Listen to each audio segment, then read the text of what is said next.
je sais pas, ils vont se dire que peut-être c'est du mal ce qu'ils font et que c'est pas bien. Parce que pour moi, je n'aimerais pas que même si c'est un ennemi, que ça lui arrive.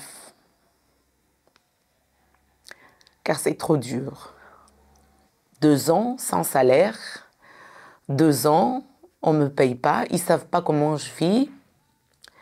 Ils ne se disent pas que c'est pas bien ce qu'ils font, mais pour eux, c'est bien, c'est juste. Ce qu'ils font, c'est bien, c'est juste.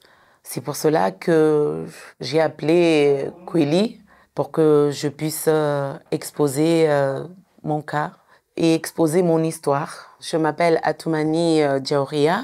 Je travaille comme coordinatrice au sein du... J'avais fait une interview avec Maître La Première pour exposer mes problèmes, ce qui m'arrive dans cette institution. Et jusqu'à maintenant, il n'y a rien qui a été abouti. Jusqu'à présent, je vais toujours au travail, comme mon avocat me l'a dit, que je dois toujours me présenter au travail. Parce que je ne suis pas encore licenciée et je ne suis pas licenciée. Cette histoire, ça a commencé, j'avais un poste en Petite Terre, j'étais partie en congé. Et il y a une collègue qui m'a appelée en me disant qu'on m'a fait un arrêté pour que j'aille travailler à Dzoumounié. Et quand je suis rentrée, parce que j'étais partie en vacances à Métropole, quand je suis rentrée, je suis allée voir la DRH. On a discuté. Je lui ai exposé mon cas et je lui ai dit que déjà, avant d'y aller là-bas, tout le monde avait changé de poste. Tout le monde a passé un entretien, tout le monde a fait ce qu'il fallait pour que chacun choisisse le poste qu'il voulait. Et moi, on m'a imposé. Je lui ai dit que familialement, c'était impossible que j'aille travailler à Dzoumounié. Parce que, je dirais, les contraintes de ma vie, c'était impossible. Soit j'allais choisir entre ma famille et plutôt dire mes enfants, parce qu'ils sont petits, et mon travail. Et là, je ne peux pas dire que j'ai choisi mon travail, plutôt dire j'ai choisi ma famille, mais j'ai discuté avec la DRH. Il m'a dit qu'il allait faire le nécessaire, mais je peux dire, elle n'a pas fait le nécessaire. Car une fois, elle m'a appelée, elle a exigé, elle m'a forcé, elle m'a dit, elle voulait que je signe un arrêté, j'ai refusé. Et depuis ce temps-là, à la fin du mois, on ne m'a pas payé.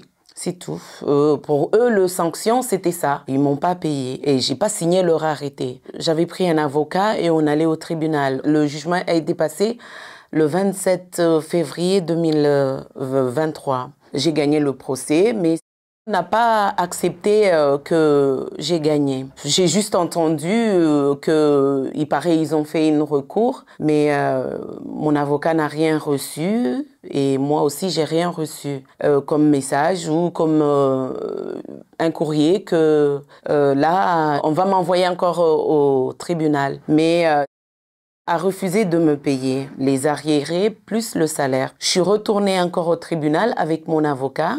Et j'ai gagné une astreinte. C'est comme une amende, l'astreinte. Sur l'astreinte, c'est marqué qu'ils doivent me payer 100 € tous les jours. Jusqu'au jour où ils vont accepter de payer mon salaire et m'indemniser les arriérés de mon salaire. Mais jusqu'à présent, ils veulent pas du tout. Parce que je peux dire qu'ils sont là, ils m'ignorent, comme si je n'existe pas au sein de cet organisme. Que comme si je suis licenciée, que je dois pas être là. Même quand je les envoie d'emails, ils répondent pas du tout. J'ai envoyé d'emails au président, il n'a pas répondu. J'ai envoyé un email au DRH non plus. J'ai envoyé au DGS non plus, au directeur de cabinet. Personne n'a répondu, personne n'a voulu me voir. Je peux dire que mes chefs, mes patrons, je sais pas ce qui se dit. Je peux dire qu'ils sont orgueilleux parce qu'ils pensent qu'à eux, sachant que c'est un mandat et bientôt ils vont partir. Ils vont partir, ils vont laisser des dettes à l'autre personne qui va venir et ils peuvent pas me virer. C'est impossible de me virer parce qu'ils avaient essayé et on a rejeté ce qu'ils voulaient faire. Ils voulaient me virer, mais on lui a dit non, c'est impossible, c'est un fonctionnaire, elle a rien fait. Tout ce que vous dites, c'est illégal ce que vous avez fait, mais pour eux, ils s'en foutent. Plutôt dire, c'est la loi du plus fort. Je suis petite, j'ai pas un long bras, comme ça. Il y a mon mari qui subvient à tous les besoins de la maison. Je dirais que c'est lui qui fait tout, Dieu merci. Et il y a aussi mes parents qui sont là, qui me soutiennent un peu. Mes sœurs et tout, c'est tout. Je peux dire c'est trop dur, mais Je dois faire avec. Et vous espérez quoi maintenant? Je ne sais pas. J'espère que ça va s'arrêter, qu'ils vont se dire que ce qu'ils font, c'est...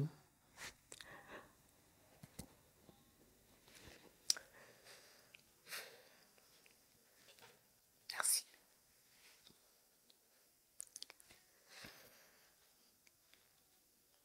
Je sais pas. Ils vont se dire que peut-être c'est du mal ce qu'ils font et que c'est pas bien. Parce que pour moi, je n'aimerais pas que même si c'est un ennemi, que ça lui arrive. Car c'est trop dur. Vous allez tout le temps au travail, vous n'avez pas abandonné, vous allez tous les jours au travail. Comment ça se passe? Au travail, c'est trop dur, mais je suis obligée d'y aller. Je suis obligée parce que si j'y vais pas, ils auront l'occasion de me virer. Plutôt dire, ils auront des atouts pour me licencier. Et en plus de ça, c'est pas facile. C'est pas facile parce que il y a mes collègues qui ne me soutiennent pas, malgré je les connais depuis longtemps. Malgré je parle avec eux. J'ai un bureau, il n'y a pas la clim. En plus, là, c'est la saison, il y a le chaleur et tout ça, il n'y a pas la clim. Mon ordinateur est en panne et non, il n'est pas réparé jusqu'à maintenant. Ça fait 2 ans que, je peux dire, ça fait 1 an et quelques que l'ordinateur est tombé en panne. J'ai une collègue, quand il avait demandé que mon ordi est en panne et la clim aussi, et le DGS, il a répondu carrément non. Pour Djaou, on répare rien du tout. Comme si j'ai fait quelque chose, je les ai fait quelque chose de mal. Au niveau des collègues, on fait semblant de discuter semblant. On discute avec eux, mais je peux dire que chacun pour soi. Chacun pour soi. Personne n'a fait un petit geste, non, non, non. Je peux dire, ils m'ont pas considéré que j'étais une collègue. Ouais, je peux dire ça, ils m'ont pas considéré que j'étais une collègue. Parce que si j'étais une collègue, quand je vois les autres organismes, comme récemment, c'était... quelqu'un qui a été licencié au total et leurs camarades, ils se sont soulevés pour le défendre. Et pour moi, je suis fonctionnaire de 20 ans de service et toutes mes collègues, ils sont là. Depuis le jour que je suis rentrée, je les ai vus là. On a partagé beaucoup des moments bien et tout ça. Et jusqu'à maintenant, personne n'a levé le bras.